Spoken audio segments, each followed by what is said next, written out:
Samajwadi party और यादव समाज को लगता है कि ये दोनों व्यक्ति निर्दोष हैं, लेकिन ऐसा कुछ भी नहीं है। अब इनकी सच्चाई निकल के सामने आई है। यह व्यक्ति जिस महिला के साथ दुष्कर्म करना चाहता था, उसी ने आरोप लगाया कि यह मेरे साथ छेड़छाड़ कर रहा था, इसीलिए इसकी इस तरह हालत की है। आपके साथ भागवत की जो बात हुई थी, इसने शुरुआत से ही हमारे साथ बदतमीजी की। फिर मैंने इसे भोजन पे बुलाया, उस समय भी इसने बदतमीजी की। कौन अब आप ही सब बताइए, अगर यह व्यक्ति इस महिला के साथ में छेड़छाड़ किया था तो फिर रेप भी कर सकता था। अगर यह रेप कर देता तो क्या यादव समाज और समाजवादी पार्टी इस व्यक्ति के साथ खड़ा होता? अगर यह व्यक्ति इस महिला के साथ रेप कर देता तो किस समाज की धज्जियां होती? ब्राह्मण समाज की। लोग उसको इस नजर से देखते कि ब्राह्मण ने एक महिला का रेप कर दिया।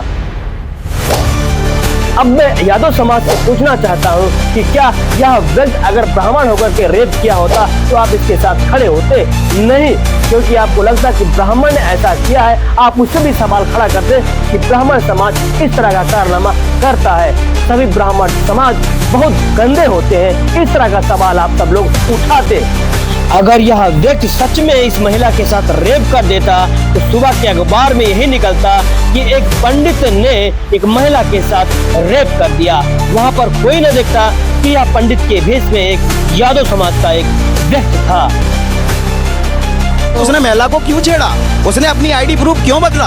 उनको उसने हाथ पकड़ लिया, उनको बदतमीजी करने की कोशिश कर रही थी। आप हमें बताओ ना, कोई भी हमारे साथ बदतमीजी करेगा है? और हमारे बच्चे देखते रहेंगे। जो इंसान गलत है उसे गलत ही कहा जाएगा, वो चाहे किसी जात या समुदाय से हो। यह दोनों इतने फराडिया निकले कि अपने नाम से 2 आधार कार्ड चलाते थे। अगर इन्हें कहीं बाहर घूमना हो तो वो यादव जिसमें लिखा है उस आधार कार्ड को दिखा देते, लेकिन अगर इन्हें कहीं कथा बांचना हो तो इस आधार कार्ड का यूज करते थे। आप जरा गौर से देखिएगा, इनका धंधा इसी तरह चल रहा था। नाम के तो ये यादव थे, लेकिन जब कथा बांचने जाते थे तो पंडित जी बन जाते थे। जब गांव वालों को शक हुआ तो इनका आधार कार्ड ऑनलाइन डाउनलोड किया, जहां पर इनका दूसरा नाम निकला। तब गांव वालों ने इनकी धुलाई कर दी। जिस घर में ये दोनों कथा वाचने गए थे, उनका कहना है कि हमें जातवाद से कोई मतलब नहीं था, हमें तो सिर्फ कथा करवाना था, वो चाहे कोई हो। लेकिन उनके बुरे आचरण के कारण वो फंस गए और उनकी पोल खुल गई। जिस तरह से सच्चाई बाहर निकल के आ रही है, ये दोनों आरोपी 2 आधार कार्ड यूज करते थे और इन दोनों आरोपियों ने उस महिला के साथ छेड़खानी की है। अगर ये आरोप सिद्ध हो जाता है तो क्या समाजवादी पार्टी और यादव समाज इन दोनों आरोपियों का साथ देगी?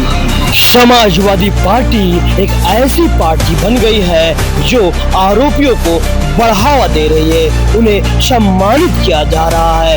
ये वही पार्टी है, जब रेप की बात आती है तो उनके मुखिया कहते हैं बच्चे हैं, गलती हो जाती है। यादव कथावाचकों ने यह झूठ बोला कि वो ब्राह्मण हैं सिर्फ कथा करने के लिए। यादव समाज का कहना है क्या कथा सिर्फ ब्राह्मण ही कर सकते हैं, यादव क्यों नहीं? जिस तरह से लोग इसे जातिवाद का मुद्दा साबित कर रहे हैं, यादव और ब्राह्मण में बांट रहे हैं, ऐसा तो ये मुद्दा है ही नहीं, क्योंकि यहाँ एक अपराधी की बात हो रही है। वो किसी भी जात या समुदाय का हो सकता है। समाजवादी पार्टी और यादव समाज से मैं पूछना चाहता हूँ, अगर आपके बहन बेटियों के ऊपर कोई गलत नजर डालता तो आप सब लोग क्या करते? मेरे ख्याल से आप भी इसी तरह इसकी ठोकाई करते जिस तरह से गांव वालों ने किया है।